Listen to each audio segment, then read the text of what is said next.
Good day and welcome to the Big Red 40K channel. My name is Bear and I will be your host for today, and more or less your host indefinitely moving forward. So, today we are going to discuss the bright horizons of a dying race, the Aeldari and their expansion in 2022.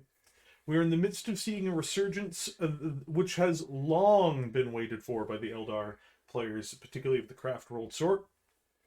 Though the Eldar Empire has lasted 60 million years, it's been relegated to the side by Games Workshop and more or less nearly forgotten for what's felt like something that's covered that span of time in our own world, though of course in truth it's only been a few decades.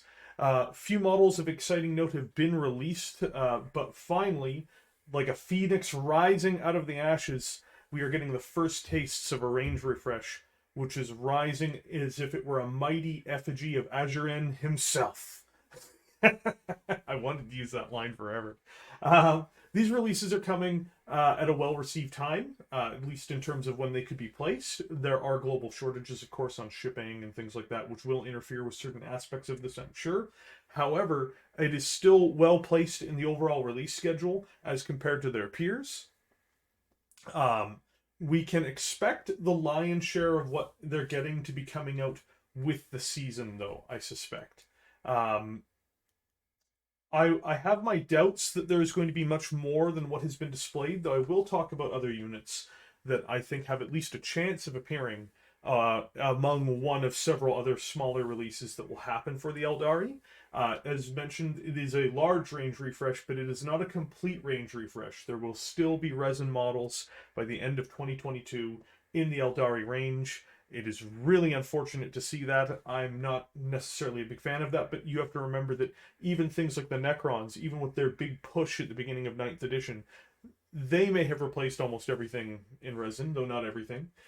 But even if you were to take that number of kits and apply it to the Aeldari, it would be a dent in the overall amount of things that need to be refreshed and need to be replaced in a lineup that has been neglected so long.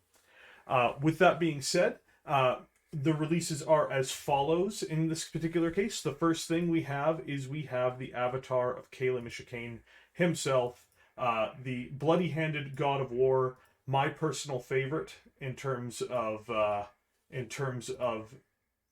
characters in all of Warhammer 40,000. Well, of God characters in all of Warhammer 40,000. Actually, I should put my face over the avatar. There we go. I love the avatar of Cain. No, he is an absolutely spectacular entity, visually stunning, along with great overall lore following him around. It seems as though it were a god plucked out of real mythology, though of course all gods from Warhammer mythology take some degree of artistic license, as it were. At the same time, the bloody hand constantly dripping the blood of one of the first Eldar is a brilliant symbol for him. The Wailing Doom is my favorite weapon in all of Warhammer 40,000. I love the idea that it's a weapon that just echoes the doom of anyone who crosses its path.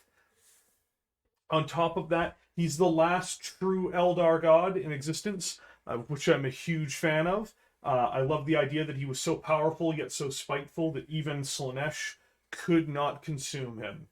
He is an absolutely spectacular entity on the battlefield. He is the god of war and murder. Not just murder, not just war. Why not both?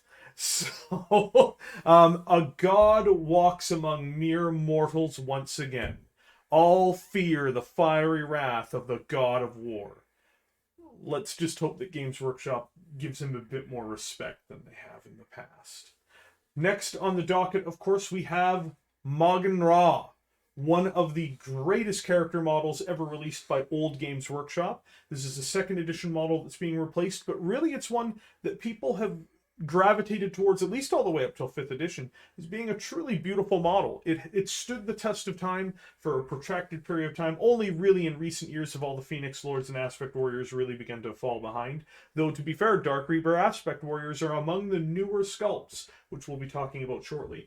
But Magenra is slated to have one of the most beautiful models, in my opinion, and terrifying models really that are going to be released in 2022. And if it is as good as I believe it's going to be, it may end up being one of the models that people start voting for at the end of 2022 for Miniature of the Year. Outside of that, he is an incredible character who has faced the literal warp itself and come out on top. He has stared down a hive fleet and murdered some of the most powerful bio-titans and entities which have crossed his path. He is an incredible character, and he is incredibly worthy of the type of sculpt it appears that Games Workshop is in the process of giving him.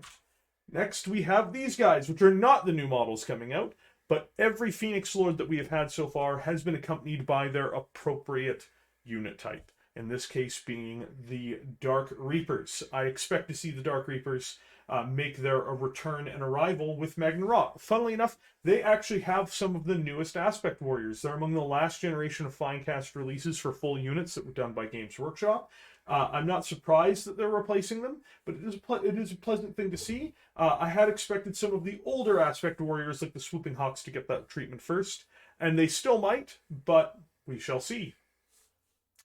On top of that, we have the things we've already discussed on channel. I will not be going into as much depth on these as we've already talked about them, but we have the Rangers, absolutely stunning kit.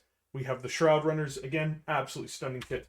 And we have the multi-part Autarch, who is also compatible with the previous Autarch. Awesome. These are all great additions to the range. I can't wait to see all of these make their way into there. However, now let us discuss some of the units that are likely, or at least possibly, going to appear in the range.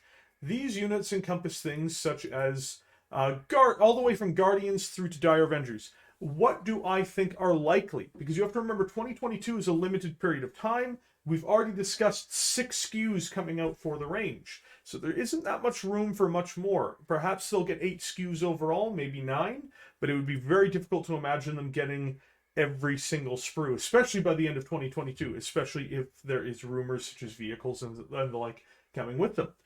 The first on this list, without getting into too much detail, are Guardians. It is very probable that Guardians will be replaced this year, though nothing is confirmed. We have no models in sight to determine that, but Guardians are extremely likely to be replaced. Striking Scorpions are possible. They already have Howling Banshees. You'll note, I don't believe that units that already fill somewhat of a niche that already exists, that they already have plastic Aspect Warriors for, will be coming. So that's why I'm kind of iffy on if we could see Striking Scorpions. Again, Fire Dragons fall into the same category. I don't expect to see their Phoenix Lord, ergo, I don't expect to see their range. That basically means that Fire Dragons, unfortunately, will be unlikely to appear. If they do, that will be fantastic, because Fire Dragons are in fact my favorite Eldar Aspect Warriors, and I would love to see them make the play. Warp Spiders have been rumored, but it's either going to be them or Swooping Hawks. So one of those two will appear. The next on our list, of course, is Swooping Hawks. I believe that it is possible that one of these 2 units will appear, but remember, that's only if we're getting more than 6 SKUs. Next on the list, we have Shining Spears. I find it very unlikely that we will get Shining Spears because they've already given us Shroud Runners. They don't tend to duplicate the type of releases you get. Jet bikes don't usually get deployed with jet bikes. So I would be skeptical if we're going to get new Shining Spears, but again, this is all stuff in the air. This is pure speculation. Dire Avengers, I find unlikely because their lineup was refreshed in 5th edition. They really should be replaced because they're really bad models. However, I am not fully convinced Games Workshop is committed to that task. There are rumors also that the Eldar supposedly may get a vehicle refresh, either replacing the Falcon or the Wave Serpent. I find this to be unlikely, but if it does happen, it will be appreciated, as both those designs are incredibly ancient, with the Falcon Grav Tank rivaling the Leman Russ in age for the core kit. Even if that kit happens to be a little less dated in terms of its appearance and has had several updates which have helped it, it still really should be replaced when they have the opportunity to do so, but it is a far more acceptable kit than its Imperial Guard counterpart. Even without a single other kit being replaced, Games Workshop would be releasing 3 squads and 3 characters, which are much needed for the revitalization of the range, and I can only hope that we will see more and more activity on this front. The Xenos armies were ignored for an extremely long period of time, so it is spectacular to see that Necrons, Orcs, and Eldar have received a multitude of updates.